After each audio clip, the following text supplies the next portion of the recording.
आजपासून आपण प्राणायाम शिकायची सुरुवात करूया। प्राणायामला सुरुवात करताना महत्त्वाचं 2-3 गोष्टी लक्षात ठेवायच्या। तुमचं माकड हाड, तुमचं रीढ की हड्डी एकदम सरळ असली पाहिजे। तुम्ही बाक काढून बसायचं नाही, कारण बाक काढून बसल्यावर जो श्वास तुम्ही घेताय, जसं एखादा पाईपलाईन त्याच्यामध्ये जर का त्याच्यावर वजन ठेवलं, पाईप तुम्ही पाणी सोडते झाडाला वगैरे आणि त्या पाईपवरच पाईप ठेवलं, पाणीचा फ्लो जाईल का? व्यवस्थित नाही जाणार। तसं तुमच्या बाक असता कामा नये। तुमचं एकदम बसणं स्ट्रेट इरेक्ट म्हणतात ना, लहानपणापासून आपल्याला शिकवायचे, एकदम ताठ बसायचं। दुसरी गोष्ट म्हणजे आसन।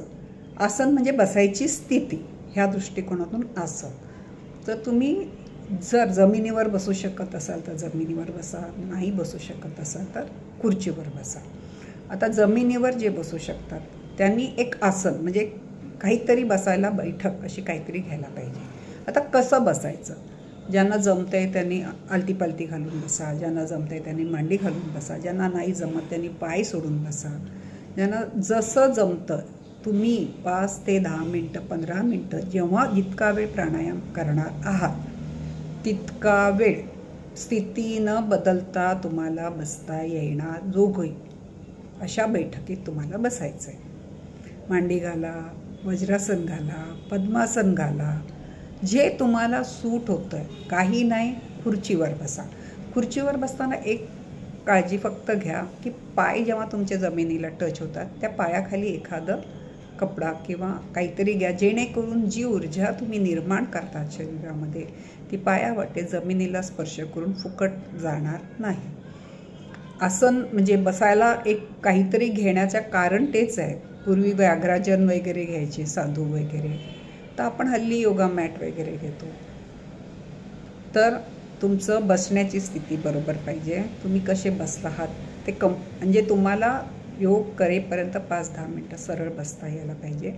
तिसरी गोष्ट, प्राणायाम करताना डोळे बंद ठेवा। डोळे बंद ह्याच्यासाठी ठेवायचे, आपले डोळे उघडे असेल तर आपलं सतत नजर दुसरीकडे जाते, आपण काहीतरी बघत राहतो आणि 2-3 एकत्र बसून करत असेल तर दुसरं जे करतो त्याच्याकडे बघण्याकडे जातो, त्याच्या चुका काढण्याकडे किंवा त्याचं अनुलोकन करायचं मागे लागतो।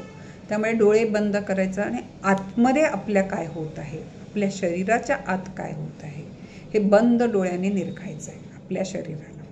तर 3 गोष्टी महत्त्वाच्या, तुमची माकड हाड एकदम सरळ, तुम्ही ज्या परिस्थितीत एकदम आरामात बसू शकता 5, 10, 15 मिनटं पोझिशन बदलल्याशिवाय, तुमची स्थिती बदलल्याशिवाय त्या परिस्थितीत बसा। आणि तिसरं म्हणजे डोळे मिटा। आणि सगळ्यात महत्त्वाचं म्हणजे चेहऱ्यावर हास्य। एकदम ओढून ताणून जबरदस्तीने एकदम आई असं नका बसू। पहिल्या चेहऱ्यावर ओढून ताणून का असे ना हास्य आणा, हास्य आणा, डोळे बंद करा, पाठ कमर सरळ करा आणि ज्या परिस्थितीत तुम्हाला बसता येते त्या परिस्थितीमध्ये बसा। प्रत्येक प्राणायामाच्यात मी सांगायचा प्रयत्न करेन की तुमची स्थिती ही अशी असावी, पण जर मी विसरले तर म्हणून आधी हा एक तुम्हाला पूर्व पीठिका देऊन ठेवते की नेहमी लक्षात ठेवा, कधीही प्राणायाम करताना सरळ बसायचं आहे। ज्या पोझिशनमध्ये तुम्हाला छान कम्फर्टेबल बसता येतं त्या पोझिशनमध्ये बसायचे आणि डोळे बंद करून चेहऱ्यावर हास्य ठेवून बसायचं आहे। अशा पद्धतीने आपण एक प्राणायाम करत जाऊया। मी मुद्राही घेईन तुम्हाला जोडीने, जमल्यास मला जसं जसं जमत जाईल आणि जसा मला रिस्पॉन्स येत जाईल त्याप्रमाणे ॲक्युप्रेशरचे पॉईंटही घेईन की आपण बसल्या बसल्या घरामध्ये व्हिडिओ बघता बघता, टी व्ही बघता बघता किंवा आपण बसमध्ये थांबलेलो आहे बस स्टॉपला किंवा रेल्वे स्टेशनला, त्यावेळेला सहज कोणाच्याही न लक्षात येईल अशा काही गोष्टी आपण करू शकतो ज्या आपल्या शरीराला, आपल्या आरोग्यासाठी उपयोगी असतील। तुम्ही मला अगदी छानपणे ऐकता याबद्दल मी तुमचे खूप धन्यवाद देते आणि मी तुमची सतत ऋणी राहील। नमस्कार।